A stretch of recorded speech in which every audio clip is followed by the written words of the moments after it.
friends, welcome to Salem Punitha's Recipes. எல்லாரும் எப்படி இருக்கீங்க?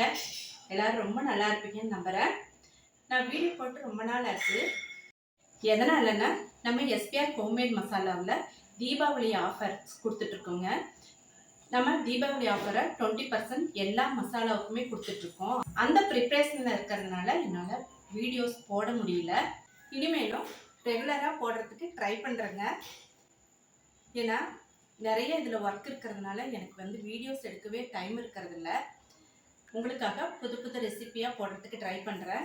உங்களுக்காக தான். நீங்கள் சப்போர்ட் பண்ணுங்கள். எனக்கு சப்ஸ்கிரைப் பண்ணாதவங்க தயவுசெய்து சப்ஸ்கிரைப் பண்ணுங்கள். இன்றைக்கி ஒரு ஹெல்த்தியான ரெசிபி தாங்க. வாழைக்காவையும் பன்னீரையும் வச்சு ஒரு கோஃப்தா கறி தாங்க பண்ண போகிறேன். வாழைக்காவை நிறைய பேர் சாப்பிட மாட்டாங்க, கேஸுன்ட்டு. நம்ம பக்குவமாக செஞ்சு சாப்பிட்றப்ப அந்த கேஸ் இருக்காது. அதில் வாழைக்கால விட்டமின்ஸ் மினரல்ஸ்னு நிறைய இருக்குங்க. அதே சமயம் ஃபைபரும் இருக்கிறதுனால நமக்கு ஜீரணத்துக்கு ரொம்பவே உதவும். அதே மாதிரி நம்ம டயபெட்டிக் பேஷண்ட்லாம் கண்டிப்பாக இதை எடுத்துக்கலாம்.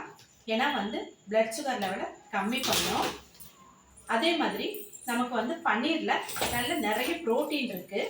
பன்னீரில் ரிச் ப்ரோட்டீன் இருக்கிறதுனால இந்த கிரேவி ரொம்பவே ஹெல்த்தியான கிரேவிங்க. இந்த கிரேவியை எப்படி செய்யணும்னு இந்த வீடியோவில் போய் பார்ப்போம். வீடியோக்குள்ளார போகிறதுக்கு முன்னாடி நம்ம சேனலை மறக்காமல் சப்ஸ்கிரைப் பண்ணுங்கள், ஒரு லைக் கொடுங்க, உங்கள் ஃப்ரெண்ட்ஸ் அண்ட் ரிலேட்டிவ்ஸ்க்கு ஷேர் பண்ணுங்கள். வாங்க வீடியோக்குள்ளார போகலாம்.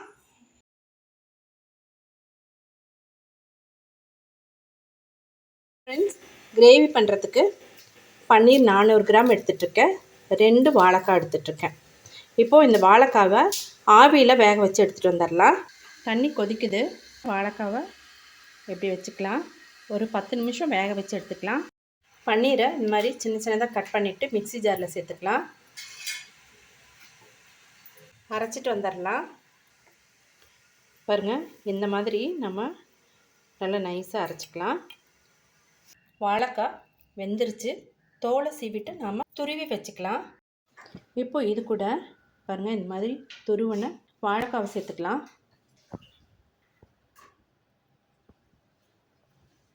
இது கூட நல்லா பொடியாக கட் பண்ண பெரிய வெங்காயம் ஒரு 2 டேபிள் ஸ்பூன் அளவுக்கு சேர்த்துக்கலாம். கொஞ்சமாக கொத்தமல்லி தழை, உப்பு தேவையான அளவுக்கு சேர்த்துக்கலாம். அரை டீஸ்பூன் அளவுக்கு மிளகாத்தூள் சேர்த்துக்கலாம்.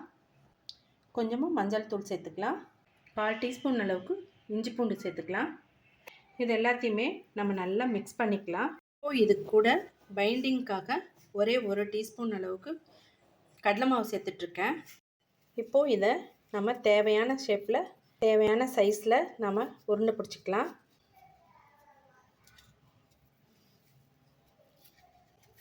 எல்லாத்தையுமே இந்த மாதிரி உருண்டை பிடிச்சி வச்சுப்போம்.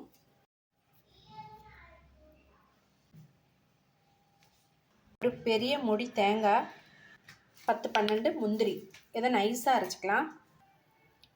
ஒரு அகலமான பேன் எடுத்துக்கலாம். அதில் எண்ணெய் சேர்த்துக்கலாம். 2 டேபிள் ஸ்பூன் அளவுக்கு எண்ணெய் சேர்த்துட்ருக்கேன். 2 டேபிள் ஸ்பூன் அளவுக்கு நெய் சேர்த்துக்கலாம். இதில் பொடியாக கட் பண்ண பெரிய வெங்காயம் அரை கப் அளவுக்கு சேர்த்துக்கலாம். வதக்கிக்கலாம். இதில் கிரேவிக்கு தேவையான உப்பு சேர்த்துக்கலாம். 1 டீஸ்பூன் அளவுக்கு சேர்த்துட்ருக்கேன். இஞ்சி பூண்டு விழுது 1 டேபிள் ஸ்பூன் அளவுக்கு சேர்த்துக்கலாம். 1 நிமிஷம் போல் நல்லா வதக்கிக்கலாம். கூட கொஞ்சமாக மஞ்சள் தூள், சாம்பார் தூள் 1 டீஸ்பூன், மிளகாத்தூள் 1 டீஸ்பூன், கொத்தமல்லி தூள் 2 டீஸ்பூன் சேர்த்துட்டு 1 நிமிஷம் நல்லா வதக்கிக்கலாம். 3 தக்காளி, இதை நம்ம அரைச்சிக்கலாம். அரைச்ச தக்காளி விழுது சேர்த்துக்கலாம். எண்ணெய் பிரிஞ்சு வர வரைக்கும் நல்லா கலந்து விட்டுக்கலாம். எண்ணெய் பிரிஞ்சு வர ஆரம்பிச்சிருச்சு. இது கூட கொஞ்சமாக தண்ணி சேர்த்துக்கலாம். நம்ம அரைச்ச தேங்காய் விழுதை சேர்த்துக்கலாம். நல்லா நைஸாக அரைச்சிருக்கணுங்க. இது கூட நம்ம தண்ணி சேர்த்துக்கலாம். கொஞ்சம் தாராளமாகவே தண்ணி சேர்த்துக்கலாங்க.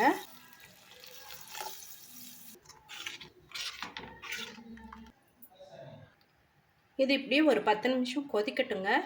நம்ம அதுக்குள்ளார நம்ம அந்த உருண்டையெல்லாம் நம்ம பொரித்து எடுத்துகிட்டு வந்துடலாம்.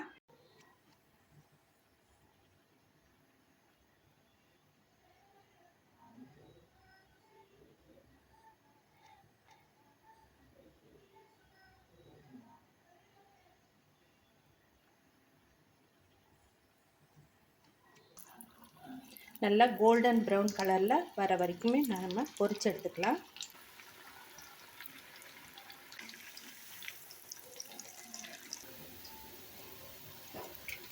இப்போது கோஃப்தா எல்லாமே நல்லா கோல்டன் ப்ரௌன் கலரில் நல்லா கிறிஸ்பியாக வந்துருச்சு. நம்ம எடுத்துடலாம். அகலமான பவுலில் போட்டுக்கலாம். இது நெக்ஸ்ட் பேட்சில் பண்ணது. இதில் சேர்த்துக்கலாம்.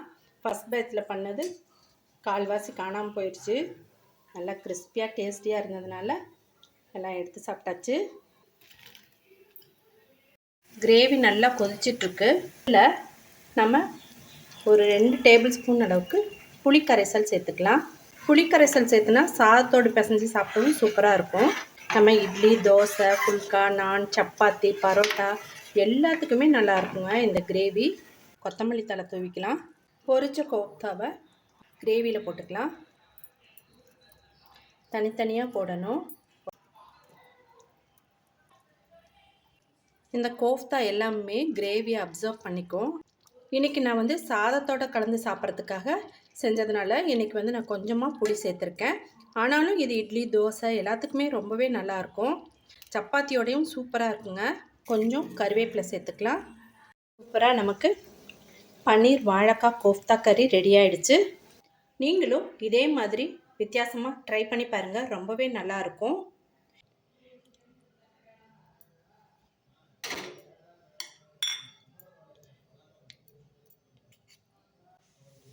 கோஃப்தா பாருங்கள், உடையவும் இல்லை, நல்லா அவ்வளோ சாஃப்டாக இருக்குது. நல்லா ஊறிடுச்சுங்க. கிரேவி பாருங்கள் எவ்வளோ தண்ணியாட்டம் இருந்தது. இப்போ பாருங்கள் எவ்வளோ கெட்டியாக இருக்குது. இந்த வீடியோ உங்களுக்கு ரொம்பவே யூஸ்ஃபுல்லாக இருந்திருக்குன்னு நினைக்கிறேன். இதே மாதிரி ஒரு இன்ட்ரெஸ்டிங்கான வீடியோவில் மீட் பண்ணலாம். தேங்க்யூ ஃபார் வாட்சிங்.